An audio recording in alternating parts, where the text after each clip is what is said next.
Strach. Každý ho už zažil. A každý človek má strach z niečoho iného. Strach je prirodzená ľudská emócia, ktorá vzniká ako reakcia na vnímané hrozby alebo nebezpečenstvo. Preto sa niekto bojí pavúkov. Niekto sa bojí, že mu niekto ukradne nohavice. Niekto má strach, že uvidí Luka Brasiho bez trička. O tom viem, pretože ja som ten niekto. Televízia vždy vedela, ako tento pocit strachu navodiť. Či už horormi, politickými debatami, zdvíhať konečne dôchodci dôchodkom dôchodky. Ďakujem. Alebo týmto.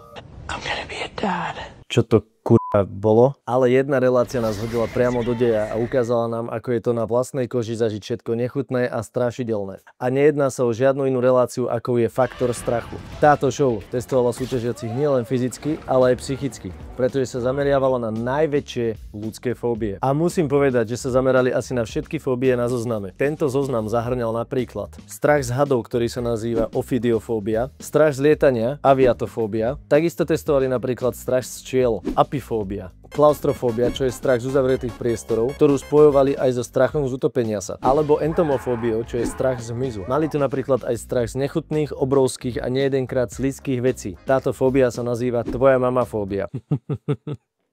Spraviť si srandu z tvojej mamy. Check. Ak súťažiaci dokázali všetky tieto fóbie prekonať a poraziť ostatných súťažiacich, dostali odmenu $50 000. Čo ti v dobe nahrávania tejto relácie mohlo kúpiť jeden trojizbový byt v Bratislave. A v dnešnej dobe by ti to dokázalo kúpiť 1,5 parkovacieho miesta v centre Bratislavy. Čo tiebe mi chceš akože povedať, že aby som sa musel kúpať v hnijúcich črevách, stáť na krídle lietadla, to ešte dať aj za najlepší čas, na to, aby som si nemohol dovoliť ani 2 parkovacie miesta? No ja mám dosť. Víťazi niektorých špeciálnych epizód získali okrem peňažnej výhry aj ďalšie ceny, ako napríklad vozidla značky Mazda. Takže ak si mal šťastie, môžeš si na to parkovacie miesto aspoň niečo zaparkovať. V niektorých špeciálnych epizódach a turnajoch bola výhra ale výrazne vyššia. Napríklad v turnaji šampiónov. Víťazi jednotlivých epizód súťažili o $100 000 amerických dolárov. Reality Stars Fear Factor. Trojdielna séria, v ktorej známe osobnosti súťažili o $150 000 amerických dolárov. Psycho Fear Factor. Trojdielna séria s tematikou hororu, kde bola hlavná výhra $250 000 amerických dolárov. A dokonca Couples Fear Factor, v ktorom 9 párov súťažilo v 17 úlohách o hlavnú cenu $1 milión amerických dolárov. Túto reality show moderoval Joe Rogan, ktorého poznáte ako komentátora UFC alebo najznámejšieho podcastera na svete, ktorý mal podcasty napríklad s Donaldom Trumpom, alebo ukázal Elonovi Muskovi, ako sa fajčí tráva. A ten teraz valí ketamín a hypuje pri inaugurácii. Ale hlavne je to osoba, ktorá má v hlave neskutočne veľa múdrostí a vedomostí. What don't women understand about men? Cheeseburgers. Novú sériu ešte moderoval rapper Ludacris, ale o ňom sa nebudeme baviť, lebo jediná strašidelná vec na ňom sú jeho obrovské boty. Alebo tento hrniec na hlave, ktorý by bol dobrý tak maximálne na moju obrovskú gebulu. Ale keďže faktor strachu nebola len tak obyčajná show, ani Joe Rogan nebol len tak obyčajný moderátor. Nejedenkrát súťažiacich podpichoval alebo hecoval na to, aby tieto úlohy dokončili. V tomto videu si dokonca robí srandu zo súťažiacej, ktorá mala za pomoci holých rúk presunúť elektrické úhory z jedného akvária do druhého. To je frajer. Normálne vidíte ten moment, kedy mu dojde, že je to šokujúca disciplína. Tak ja pôjdem.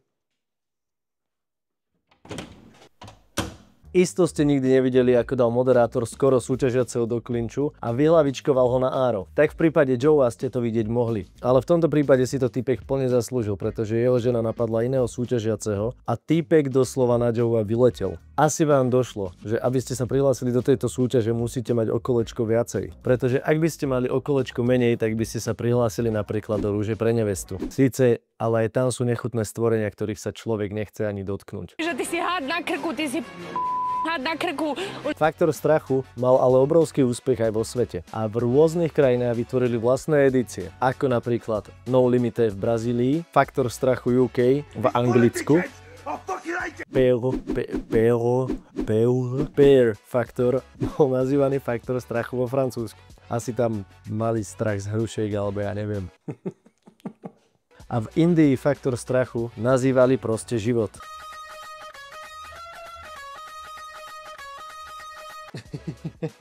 Ale nie. Nazývali to nazývali to takto. Nevidel som ani jednu epizódu, ale tipujem, že tam doniesli jedlo z michelinskej reštaurácie od Gordona Ramsayho a každý súťažiaci to hodil do kýbla, že to je na nich moc. Gordon si tam bífoval svoj Wellington a chalani odpadávali jak hrušky. Úplne vidím tie bollywoodske prestrihy.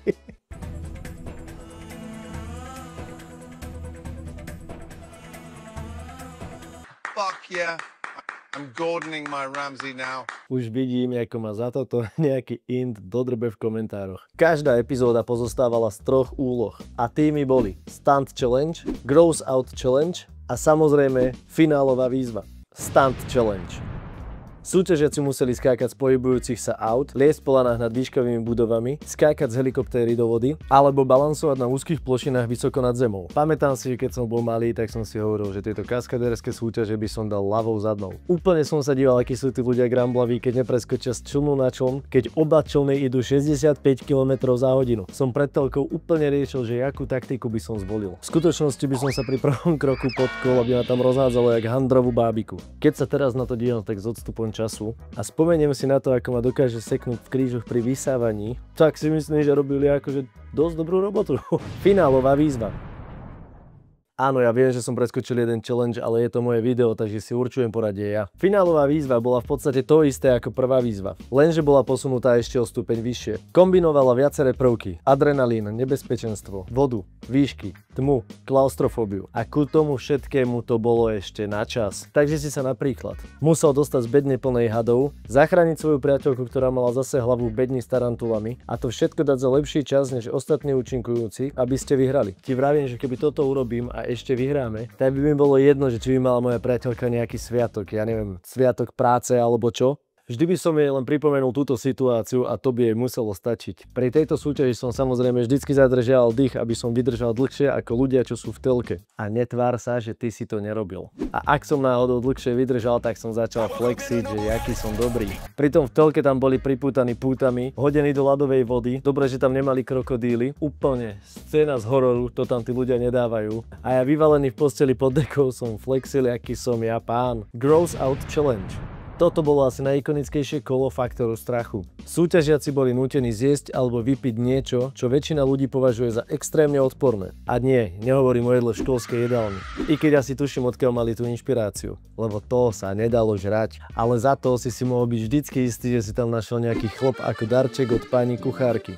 Medzi najznámejšie položky patrili živé chrobáky, šváby, červy a dokonca aj živé pavúky, býčie semeníky a kravské oči. Tieto výzvy mali vyvolať silnú reakciu odporu, niekedy aj zvracanie alebo psychické zrútenie. Súťažiaci, ktorí nedokázali prehltnúť požadované množstvo alebo sa psychicky zrútili, boli diskvalifikovaní. Niekedy dokonca pridali do tejto súťaže aj časový faktor, takže ak si nedokázali jedlo zjesť včas, bol si diskvalifikovaný. Jedna súťažiaca zjedla dokonca 30 cm konského análu.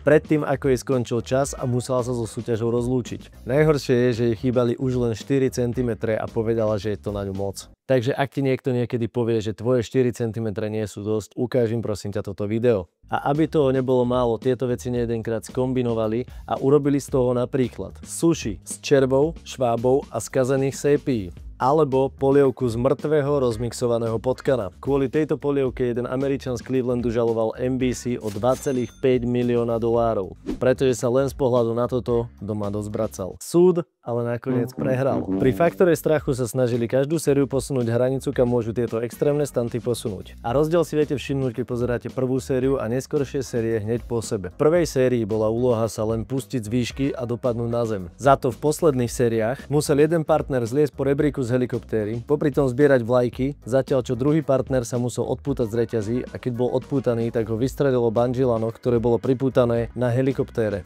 Musím povedať, že sa asi oplatilo viac prihlásiť do faktoru skôr ako neskôr. Ďalšiu vec, ktorú posunuli o level vyššie, bol aj spomínaný Gross Out Challenge. Challenge s názvom Roadkill Cafe bol jeden z najkontroverznejších challengeov v histórii faktoru strachu. Pretože súťažiaci museli najskôr trafiť terč s mŕtvolou zvieraťa a podľa toho, či ste trafili stred, sa rozhodovalo, či budete jesť veľkú alebo malú porciu zvieracích vnútorností zo zrazeného rozkladajúceho sa zvieraťa, v ktorom boli ešte aj živé červy. Dôležité je ale podotknúť, že ak ste trafili stred, tak ste nemuseli jesť vôbec nič. Ti vravím, že ak sa mal z teba niekedy stať Luke Littler, tak je to práve teraz. Toto ale nebol najhorší challenge, ktorý museli súťažiaci absolvovať. Pretože prvé miesto za najnechutnejší challenge získava challenge s názvom IHIH. V tejto súťaži museli súťažiaci hádzať podkovu na terč a podľa toho zistili, koľko museli vypiť oslieho semena a moču. Áno, dobre počujete, takéto vombo kombo im naservíroval náš barman Joe. Ak súťažiaci trafili stred, tak museli vypiť iba 150 ml týchto tekutín. Ale ak netrafili stred vôbec, museli vypiť dokonca 900 ml tohto lahodného moku. Normálne ma napína, ako to pozerám. Tak po tomto by som sa nemohol vrátiť domov. Ten výsmech od kamošov, boha, za každým, keby bola hociaká hádka, tak by mali v rukave také eso, to len tak nezmažeš. Toto ťa bude prenasledovať do konca života. Ale aspoň môžeš v Bratislave pohodlne zaparkovať. Teda iba, ak si túto epizódu celú vyhral. Inak si tento všeho juice vypil naozaj zbytočne. Kvôli tomuto challengeu nakoniec v roku 2011 faktor strachu zrušili. Pretože toto je vec, ktorú by ste očakávali skôr na stránkach pre dospelých vedľa skvostov ako sú Two Girls One Cup alebo One Man One Jar. Čo ak sa vám video páčilo, odporúčam pozrieť.